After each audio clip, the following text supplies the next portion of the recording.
Winter came early that year, though no one in the valley could say why. Snow crept down from the mountains weeks before its time, moving quietly across the high passes and settling over the small village of Briar Hollow like a soft, white shroud. The villagers had known many winters, but never one so hushed. Even the wind moved differently, gentler, as if uncertain whether it should disturb the stillness. Smoke curled up from chimneys in wavering ribbons. Lanterns flickered behind frosted panes, and children pressed their faces to the glass, waiting for something to break the silence beyond the snow. Yet, in that hush, something else was missing. Something subtle, but deeply felt. For the first time in living memory, the bells did not ring. Every winter from the first snowfall until the turning of the year, the bells of Briar Hollow echoed across the frozen valley.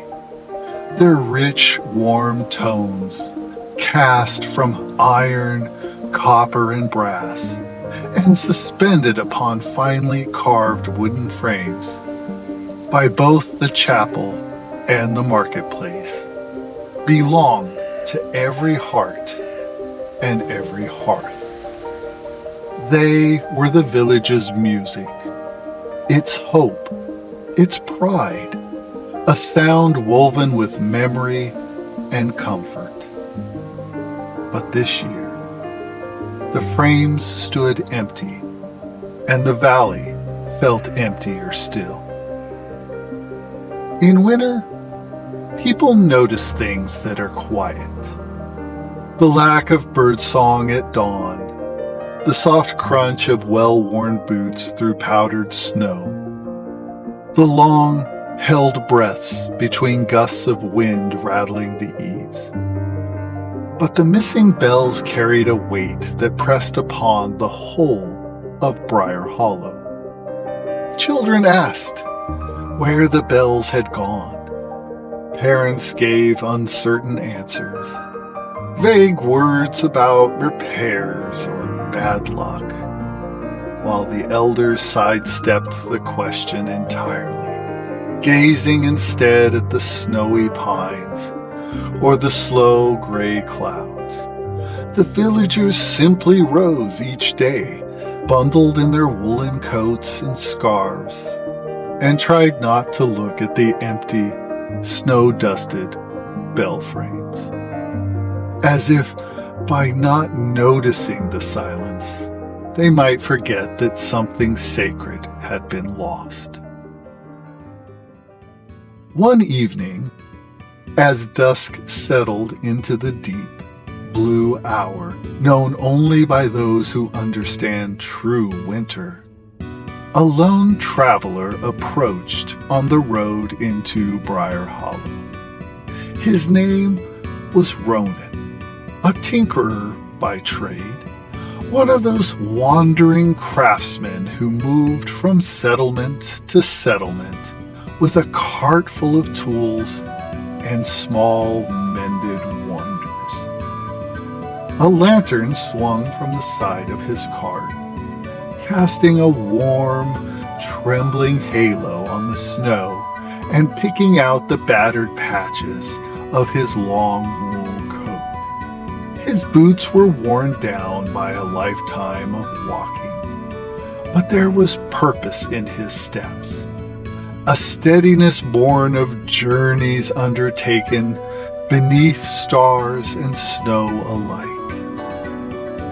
He paused at the entryway to Briar Hollow, studying the round-shouldered cottages nestling together under the snow, the hearth fires flickering behind the thick glass, and the dark hills beyond rising like sleeping giants. And then he noticed what was missing. The bell frames, All of them were bare. Curiosity quickened his pace, carrying him into the silent heart of the village. Ronan had passed through Briar Hollow once before, many winters ago, when the world had seemed brighter. Then, the bells had rung in full voice, their sounds threading through candlelit windows and smoke-stained rafters, blending with laughter, song, and the scent of burning pine. Now, he felt as though he had stumbled into a memory, half erased. A world with something vital missing. The village, he realized, had aged the way abandoned places do. Not in the stones and timbers, but in the weary hush of its streets, and the way people walked with their heads bowed, as though bracing against a sorrow more biting than cold.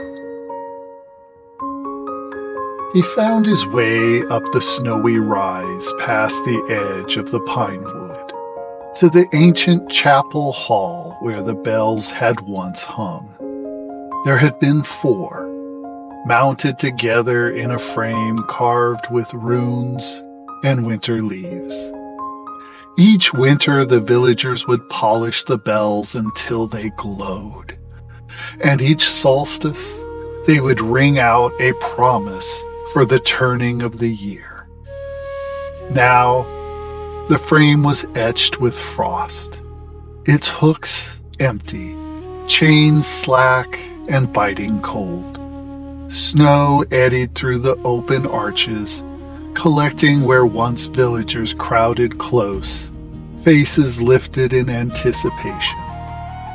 The silence was complete here, thick enough to feel on the skin.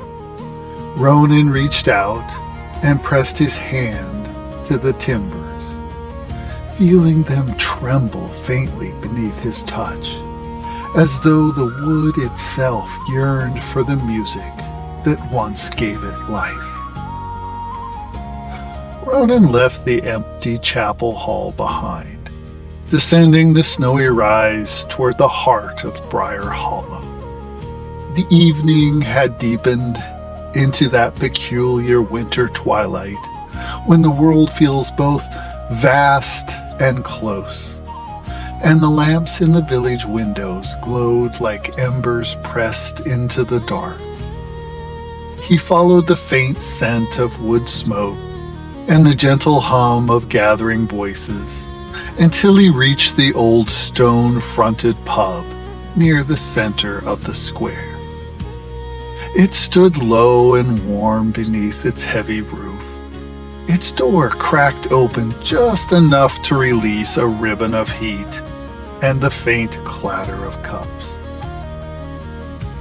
Inside, the room felt dense with unspoken worry. Villagers huddled in close circles, hands wrapped around steaming mugs, shoulders bowed as though sheltering themselves from a season heavier than the one outside. The warmth of the hearth could not soften the tension etched in their faces. It was the look of people who had been holding their breath for far too long. Ronan took a place near the edge of the room, letting his presence fold quietly into the space. He observed the way some stared at the floorboards, at the frost-lined windows, at nothing at all. Others rubbed their palms as if worrying over a problem that just refused to be solved. No one laughed. No one sang. It was a room missing its heartbeat. On one wall hung a faded tapestry depicting the 4 winter bells, their carved frames surrounded by vines of holly and pine. The tapestry's edges curled slightly from age. Yet the bells in its embroidery gleamed with the memory of brighter years. Beneath it, however, the wooden display case that once held small ceremonial replicas stood empty. Only dust and a few stray pine needles remained. It was a small thing, but it spoke loudly. Near the bar, Ronan noticed something more. A pair of brass polishing claws folded neatly beside a tin of oil. Tools that should have been worn from daily use this time of year. Instead, they sat untouched, their surfaces clean, their purpose unfulfilled. A tradition long tended had been interrupted. And then he saw the map, pinned to the far wall, its edges weighted by smooth river stones. The old valley chart hung open. Several spots were marked in charcoal. Circles around the chapel, the market square, and the road to the pine wood. Each mark was a question, an uncertainty, a place searched and found empty. Judging by the smudged edges and overlapping strokes, the search had been ongoing for days. The bells had not vanished recently. Their absence had settled into the village like a second winter. Unwanted, unexplained, and quietly feared. Ronan studied the map, tracing the arcs of charcoal with his eyes, noting how they converged toward the outskirts of the village before disappearing into the blank white of the North Woods. Whatever had taken the bells had moved with intention. The pattern was too sure, the path too deliberate to be chance or theft. A final detail caught his attention. On a nearby mantel lay a small sprig of pine, bound with twine, an offering of sorts, set gently alongside a candle that had long since burned out. The wax had frozen into pale ripples, untouched for days, as though someone had hoped for guidance and received none. Bit by bit, without a single word spoken, the shape of the mystery settled over Ronan like the snow outside. The bells had been taken, yes, but not hidden, not broken, not discarded. There was a purpose behind their absence, one the villagers sensed but did not understand. And under the weight of their silence, Ronan felt the faint pull of the woods beyond the village. Not a summons, not a call, just a quiet suggestion, like the shift of wind before snowfall. A direction, a beginning. Ronan finished his meal and drink and stepped back into the night, leaving the weight of the pub's silence behind him. The air outside felt sharper now, as if the world itself had been holding its breath. Snow drifted across the empty square, sweeping gently toward the dark outline of the pine wood. Something in that slow, deliberate movement echoed the map's charcoal markings, pointing him toward the only place left untouched by certainty. With his lantern held low, he followed the quiet suggestion into the waiting trees. The pinewood greeted him in silence. Branches bowed under the weight of the snow, their needles glistening in the lantern light. The forest seemed to gather close, not threatening, but charged with a watchfulness that raised the hairs on Ronan's neck. Snow fell in drifting curtains, muffled the sounds of his footsteps.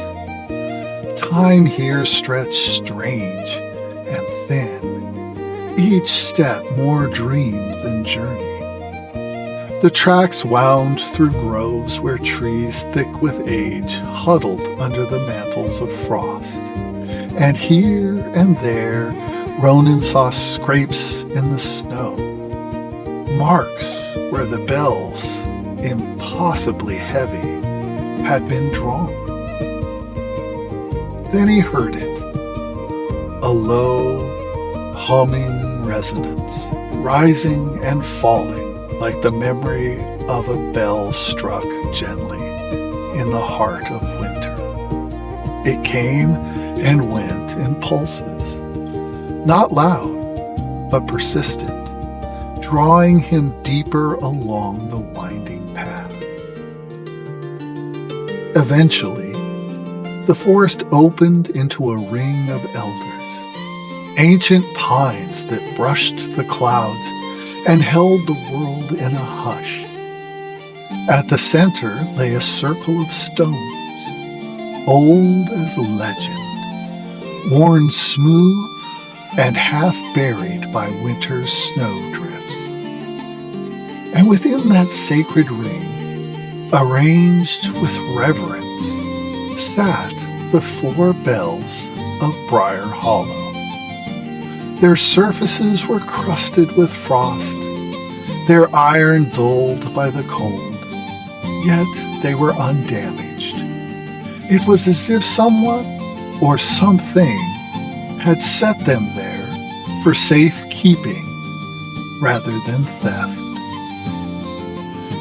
As Ronan stepped into the clearing, a ripple of cold swept over him. Not the raw chill of wind, but the silent, sentient cold of something watching. Something that held the heart of the clearing in its unseen grasp. He instantly sensed that the bells had not been stolen, but instead they had been claimed. Though Ronan saw only shifting shadows among the stones, he felt the presence of the forest spirit, an ancient being, as old as the valley itself, not quite seen, but deeply felt in the keen, bracing silence. This spirit, wise and quiet, watched over the woods and the world beyond. To it, the winter bells were not a mere tradition. They were the echo of an ancient pact. Once, the people of Briar Hollow had thanked the spirit with gifts and song, honoring the passing of the seasons, the endurance of the light. But in recent years, the villagers' hearts had grown busy and distracted. The bells rang, but the villagers no longer remembered why. The tradition thinned into habit, a ritual faded, and the connection between the village and the spirit frayed to a thread. In that quiet neglect, the forest spirit had withdrawn, gathering the bells to itself, not in anger, but in sorrow, in loneliness. Ronan, seasoned by journeys both physical and magical, understood. The forest was not cruel, only longing for remembrance. Ronan approached the bells with reverence, careful not to break the silent dialogue that hung between himself and the unseen spirit. He knelt in the snow, brushing gentle fingers across the rim of the nearest bell. Frost gave way to the cold gleam of iron, and warmth from his hand lingered a moment longer than it should, as though the bells reached back for memory. Feeling the spirit's uncertainty settle upon him, Ronan made no move to remove the bells. Instead, he set his lantern on a stone, slipped the gloves from his hands, and rested them peacefully together in his lap. Time grew still. The forest watched. He bowed his head, not to beg, nor to bargain, but to acknowledge everything the winter and the woods had given his kind, year upon year upon year. In the hush, he began to hum an old melody passed down from elders who remembered the first winters, simple and elegiac. It was a song for hearth and for hope, for keeping darkness at bay until the light returned. A song Ronan's grandmother had taught him for snowfall and solstice alike. In that quiet act, a warmth stirred, tentative but real. The air around the bells shimmered, and a faint, dreamlike humming began. A promise, not a demand. The melody faded, but the silence that followed was no longer empty. It carried the hope of connection, the gentle gratitude of two worlds meeting for a moment in understanding. Ronan opened his eyes, lips still tingling with the last note. He thanked the forest out loud, voice barely more than a whisper. He rose, collected his lantern, and made his way back toward the village. As he crossed the edge of the clearing, the snowfall seemed to quicken, sparkling with luminous threads, as if starlight itself had come down to dance around him. Behind Ronan, the bells began to stir, not by hand, nor by rope, but as if lifted by a shared will. First one, then another, rising gently from their icy beds. They floated over the snow, passing between the trees as silent as falling feathers, retracing the path he'd trod from the village to the wood. The spirit had accepted his gesture. The pact was not broken, only waiting to be renewed. By the time Ronan crested the last hill into Briar Hollow, lanterns swinging at his side, the bells had returned to their frames.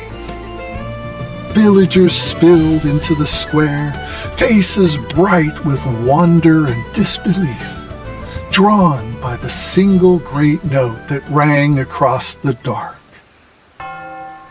It began as a hum, gentle but growing, thrilling in the veins and echoing through the empty alleys and crowded kitchens alike. Then a peal, then a thunder of warm music, each bell's voice layered with the next, swift, sweet, resonant, gathering everyone together beneath the snow-streaked eaves. Children stared, slack-jawed and wide-eyed, while elders wept for the return of hope. Parents squeezed hands and exchanged smiles that felt lighter than they had in years.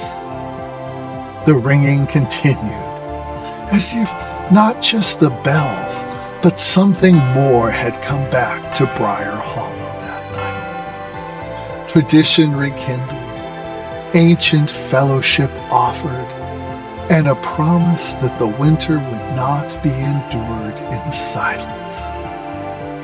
Ronan watched from the shadowed corner, content to let the villagers wonder at miracles. He knew when it was time to leave, slipping quietly down the snowy path, even as the celebration continued, all the while carrying the glow of the bells in his heart.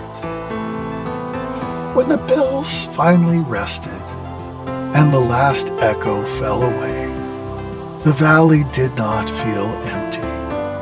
The quiet was peaceful, like sleep after a long vigil.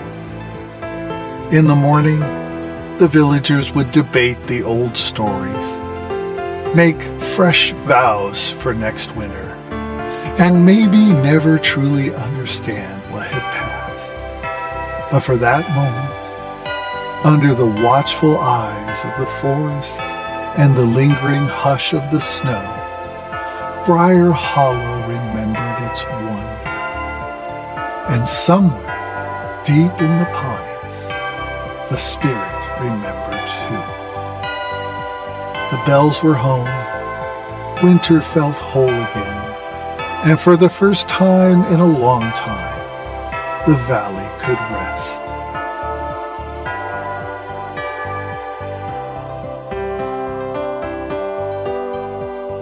Please enjoy the music and videos in the second half of this winter presentation, and happy holidays, everyone!